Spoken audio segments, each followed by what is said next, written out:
Namaste, this is Dr. Karishma Ahuja. Let me ask you, what is the real secret to happiness? What is it that we could do that could keep us always happy and blissful? The law of the mind states, as is your vibration, so is your result in life. If we really wish to manifest our desires, if we wish to achieve our goals, then happiness plays a very important role. If we can be happy and maintain this state actively in our vibration, we will start attracting all the things that further bring us happiness. That is our desires and our goals. Let me share with you an interesting story that will awaken you to the true secret to everlasting and permanent happiness. A certain shopkeeper sent his son to learn about the secret of happiness from the wisest man in the world. This young boy wandered through the desert for 40 days and finally came upon a beautiful castle high atop a mountain. It was there that the wisest man in the world lived. As this boy entered the castle, he saw a lot of activity going on inside. Tradesmen came and went. People were conversing in corners. A small orchestra was playing soft, soothing music, and there was a table covered with platters of the most delicious food in that part of the world. This wise man was conversing with everyone. The boy had to wait for a couple of hours until his turn came to speak to the wisest man in the world. When finally his chance came, this young boy spoke all his heart out. The wise man listened attentively to the boy's explanation of why he had come, but told him that he didn't have enough time to explain in words the secret of happiness. So he said to the boy, "I suggest, young boy, you look around my palace and return in 2 hours. Meanwhile, here is what I want you to do."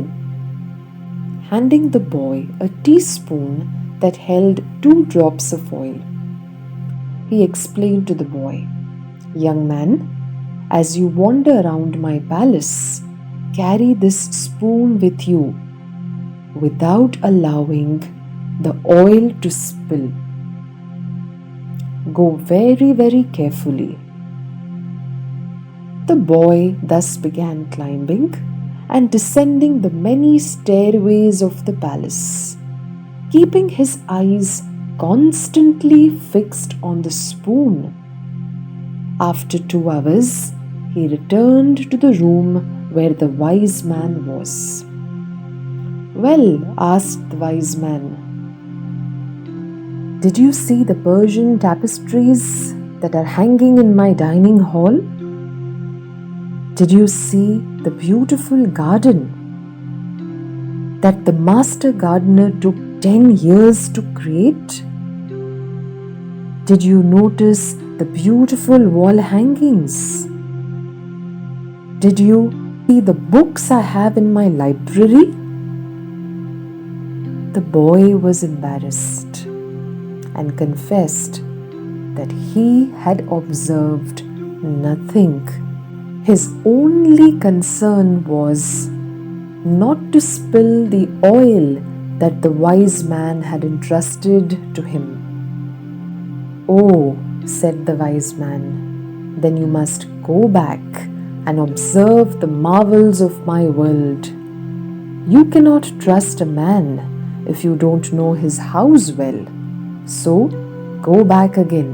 This time, try to observe everything and come back. Relieved that he had another chance, the boy picked up the spoon again and returned to his exploration of the palace. This time, observing all of the works of art on the ceilings and the walls of the palace.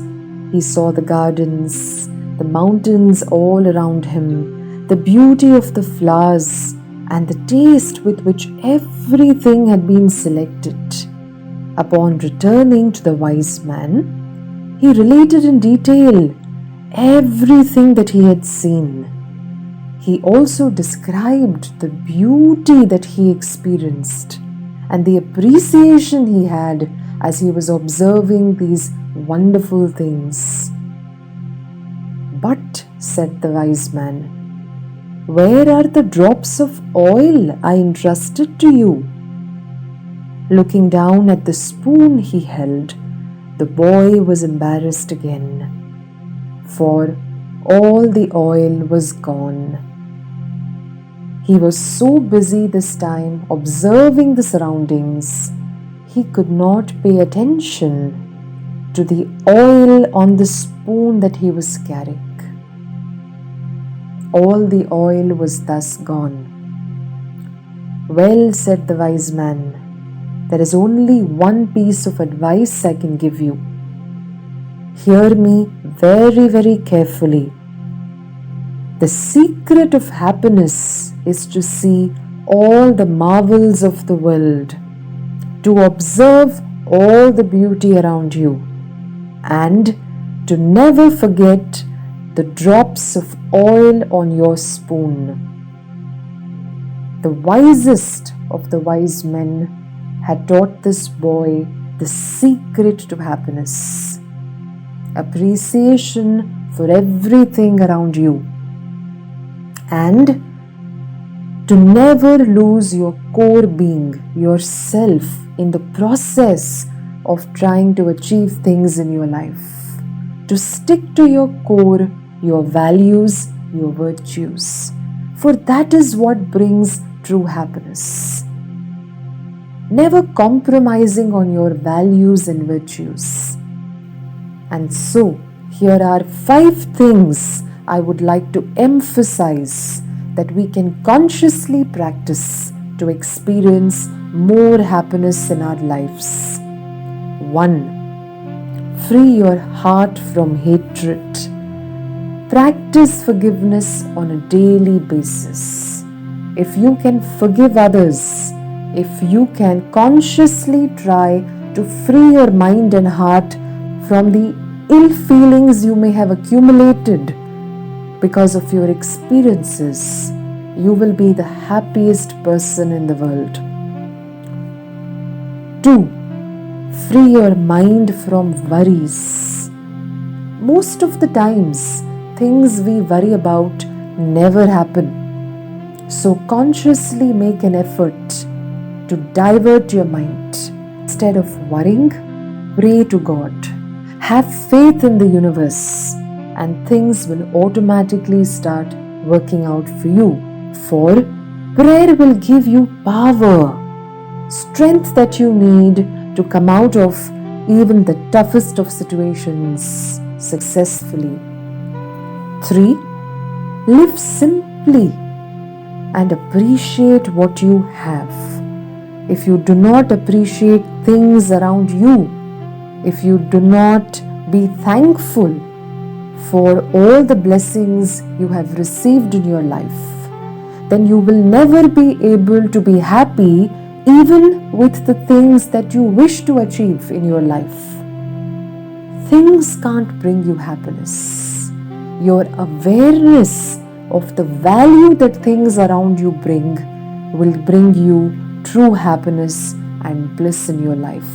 Instead of constantly wanting to chase new things, acquire more things, why don't we start first becoming more aware of the value that things around us first possess. That will help us acquire even bigger and better things in our lives. Things that will truly add value to our life and will bring us more joy, peace, and bliss in our lives. Number 4, give more. What is life without sharing what you have with others? When you share, you lift your spirit, you raise your vibration. Not only does the recipient of your good act gain, but you too are able to let go of your worries, your fears, your anxieties, and your negativity within you. Giving is a great way to expand your awareness and consciousness. It's a great way to experience true happiness in your life. Number 5, expect less from people but more from God. This is a wonderful happiness formula. Instead of wanting to force people to do things that will make you happy, why don't we direct our attention, our energy to God?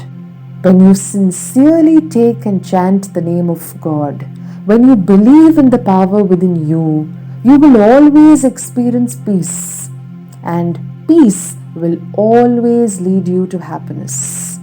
If you find a way to accept that others may have diverse opinions than yours and direct all your requests to God, then God will guide you and guard you and help you to lead your life in the most efficient, productive, successful manner. Remember these 5 simple rules to happiness. You truly deserve to be happy.